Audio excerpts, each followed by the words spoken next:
Delhi police ने दिल्ली दंगों को लेकर अपनी ताज़ा चार्जशीट में बड़े और चौंकाने वाले खुलासे किए हैं। अदालत में दायर इस चार्जशीट को सभी बड़े अखबारों और न्यूज़ चैनलों ने अपनी वेबसाइट पर महत्वपूर्ण जगह दी है। इन रिपोर्ट्स में कई जगह चार्जशीट के अंश बाकायदा कोट किए गए हैं। इन सभी रिपोर्ट को पढ़कर दंगों की साजिश का पर्दाफाश होता है। इन सभी वेबसाइटों पर दिल्ली पुलिस की चार्जशीट के हवाले से बताया गया है कि कुछ लोगों ने दंगों के दौरान एक व्हाट्सएप ग्रुप बनाया जिसका नाम रखा गया कट्टर हिंदुत्व एकता। इस व्हाट्सएप ग्रुप के जरिए आरोपियों ने एक संप्रदाय विशेष के खिलाफ नफरत और हिंसा फैलाने के लिए समर्थन में लोग जुटाए और कई कत्ल को अंजाम दिया। यही नहीं बल्कि लाशों को पास के ही नाले में फेंका गया और इस बात को भी फख्र के साथ व्हाट्सएप ग्रुप में बताया गया।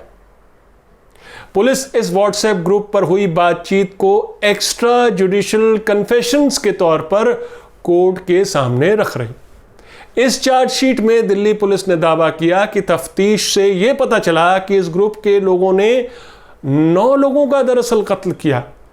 कत्ल करने से पहले इन लोगों ने मारे जाने वालों का नाम पूछा, पहचान पत्र देखे और फिर उन्हें मारने से पहले उनसे जय श्री राम के नारे भी लगवाए।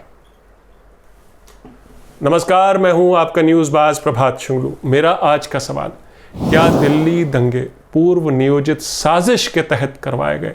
अपने जवाब हां या ना में जरूर दीजिएगा। दिल्ली दंगों की जांच को लेकर दिल्ली पुलिस पर अब तक सेलेक्टिव इन्वेस्टिगेशन का इल्जाम लग रहा था कि वो पूरी कोशिश कर रही दंगों को एंटी सीएए के शांतिपूर्ण प्रोटेस्ट से जोड़ने की। अगर आपको याद हो तो पुलिस ने दंगों से जुड़ी एक चार्जशीट में सीएए प्रोटेस्ट के दौरान हर्ष मंदर की एक सौहार्द बनाए रखने की अपील का जिक्र करते हुए उनका नाम भी दंगा उकसाने वाले लोगों में शुमार कर दिया। इसलिए दिल्ली पुलिस की यह ताज़ा चार्जशीट चौंकाती भी है। दिल्ली पुलिस की स्पेशल इन्वेस्टिगेशन टीम SIT 3 ने अपनी चार्जशीट में इन व्हाट्सएप मैसेजेस का सिलसिलेवार ब्यौरा दिया है। इस व्हाट्सएप ग्रुप के कुछ मैसेजेस का एक नमूना देखिए जिसमें लोग आपस में बात कर रहे हैं और क्या बात कर रहे हैं। तो मैसेज आता है, तुम्हारे भाई ने भागीरथी विहार में अभी 9 बजे ... ये मैं खाली स्थान जानबूझकर छोड़ रहा हूं, हालांकि चार्जशीट में साफ लिखा हुआ है। तुम्हारे भाई ने भागीरथी विहार में अभी 9 बजे 2 ... मारे हैं और नाले में फेंके हैं। दूसरा, लोग कम पड़े तो बताना, मैं अपनी गंगा विहार टीम के साथ आऊंगा। यह मैसेज जा रहा है उस व्हाट्सएप ग्रुप पर। तीसरा मैसेज, ये नमूना ही बस आपको दे रहा हूं 3 मैसेजेस के जरिए। सारा सामान है हमारे पास, गोली बंदूक सब कुछ। सभी वेबसाइट ने पुलिस की चार्जशीट के हवाले से व्हाट्सएप के ये मैसेजेस का शब्दशः जिक्र किया है। द क्विंट वेबसाइट ने खास तौर पर और डिटेल में जाकर ये व्हाट्सएप मैसेजेस प्रोड्यूस किए हैं, रिप्रोड्यूस करे हैं अपनी वेबसाइट पर। यानी कत्ल की सिर्फ साजिश ही नहीं रची गई बल्कि उसको अंजाम देने के तरीकों पर भी ग्रुप के सदस्यों के बीच निहायत ही गंदी छिछली बातचीत हुई और जहां पर उन्होंने अपने खूनी इरादों को अंजाम देने के लिए हर तरह के समर्थन का भी ऐलान किया। ऐसे कई दर्जन मैसेजेस इस व्हाट्सएप ग्रुप में सर्कुलेट हुए। मैं सारे मैसेजेस तो आपको यहां नहीं बता सकता, लेकिन दिल्ली पुलिस ने इस व्हाट्सएप ग्रुप के मैसेजेस को चार्जशीट के साथ संलग्न किया है। इसमें इस व्हाट्सएप ग्रुप में जब नया सदस्य जोड़ा जाता तो एक जगह मैसेज है, एक मैसेज एक जनाब करते हैं कि इनको ऐड करो, ये भी कट्टर हिंदू हैं। ये व्हाट्सएप ग्रुप में सभी सदस्य 125 सदस्य 8 मार्च तक बने रहते हैं और 8 मार्च को करीब 47 सदस्य इस ग्रुप को छोड़ देते हैं। पुलिस की माने तो ये व्हाट्सएप ग्रुप 25 फरवरी को दिन में 12:49 यानी करीब 12:45 बजे क्रिएट किया गया। कट्टर हिंदुत्व एकता नाम के इस व्हाट्सएप ग्रुप में 125 लोग शामिल थे। पुलिस लोकेश सोलंकी नाम के 19 साल के युवक को इस व्हाट्सएप ग्रुप का सरगना बता रही और इन कत्लों का मुख्य आरोपी भी। पुलिस ने इस सिलसिले में अब तक सोलंकी समेत 9 लोगों को गिरफ्तार किया है। इनमें से ज्यादातर की उम्र 19 से 23 साल की है। ये सभी गंगा विहार और भागीरथी विहार के रहने वाले हैं जहां पे दंगे हुए जिन इलाकों में। दरअसल दिल्ली पुलिस गोकुलपुरी थाने में दर्ज 3 एफआईआर के सिलसिले में 3 लोगों के कत्ल की तफ्तीश कर रही थी, अमीन, भूरे अली और हमजा।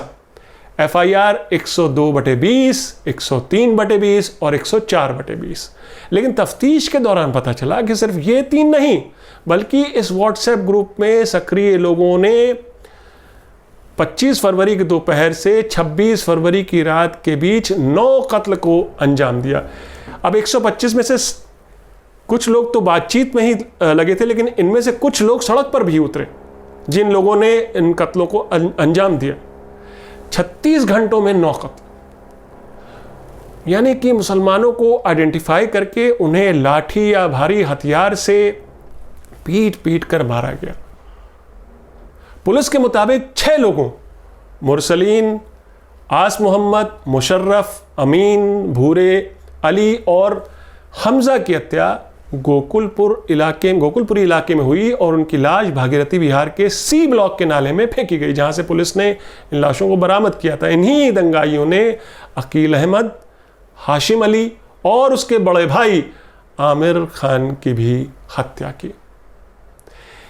इस चार्जशीट के मुताबिक उस समय दंगों में हर तरह के सांप्रदायिक तनाव और कत्ल की खबरें आ रही थी और इन लोगों ने तब ये साजिश रची। इन लोगों ने, यानी कि व्हाट्सएप ग्रुप में जो ये लोग, जो सक्रिय लोग थे, जिन लोगों ने व्हाट्सएप ग्रुप बनाया, इन लोगों ने तब ये साजिश रची कि दूसरे संप्रदाय के लोगों को सबक सिखाना पड़ेगा और लाठी, डंडे, तलवार, कट्टे लेकर ये उन इलाकों में झुंड में घूमते फिरते रहे और तोड़ फोड़ और आगजनी की वारदातों को भी अंजाम देते रहे। पुलिस ने इनके कॉल रिकॉर्ड भी ट्रेस किए। ये 9 आरोपी गोकुलपुरी, गंगा विहार, जौहरीपुर, भागीरथी विहार के चक्कर काट रहे थे 25 और 26 की इन 2 दिन। इसी चार्जशीट में पुलिस आगे बताती है कि कैसे इन लोगों ने कत्ल को अंजाम दिया। ये लोगों को पकड़कर उनसे उनके धर्म की मालूमात करते थे, उनका आई कार्ड देखते थे, फिर उनको मार देते थे। मारने से पहले वो उनसे जय श्री राम के नारे भी लगवाते थे।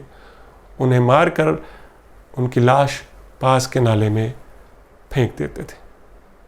चार्जशीट में पंकज और प्रिंस का नाम खास तौर पर लिया गया। इसमें सुमित और अंकित चौधरी भी शामिल हैं। जैसे बताया कि 9 आरोपियों के नाम पुलिस ने फिलहाल शामिल किए हैं इस चार्जशीट में। पुलिस ने तफ्तीश में ये पाया कि ये सब एक दूसरे से मोबाइल फ़ोन से कनेक्टेड थे। इनके मोबाइल रिकॉर्ड से पता चला कि हर वो क्राइम स्पॉट पर मौजूद थे जहां वो कत्ल हुए। वो जो मैसेजेस मैंने आपको ऊपर दिखाए, वो गंगा विहार का रहने वाला लोकेश, ये उसी के मैसेजेस थे। यही वो शख्स भी है जो फख्र से ग्रुप में दावा कर रहा है कि तुम्हारे भाई यानी मैंने अपने साथियों के साथ अभी कुछ देर पहले ही 2 लोगों का कत्ल करके उनकी लाश नाले में फेंक दी है। ये बात वो बताता है 25 फरवरी की रात 11:44 पर। इसके 5 मिनट पहले वो अपना परिचय देता है और कहता है लोगों की कमी पड़े तो बताना, मैं अपनी टीम के साथ वहां आ जाऊंगा, हमारे पास हर जरूरी हथियार है, पिस्तौल, बंदूक, सब कुछ। बाद में वो ये भी कहता है कि अभी मैं जगह हूं, कोई काम हो तो बताना। बल्कि इसी व्हाट्सएप ग्रुप में ये भी पूछा जाता है कि किसी के पास .315 पिस्टल की बुलेट्स हैं क्या। दिल्ली पुलिस की इस चार्जशीट के मुताबिक चूंकि व्हाट्सएप पर खुद आरोपियों ने ही लिखा है, इसका मतलब ये इन आरोपियों का और ये हलफिया बयान भी माना जाए। आरोपियों से ये कन्फेशन पुलिस ने जबरन नहीं निकलवाए, ये पुलिस दावा कर रही है।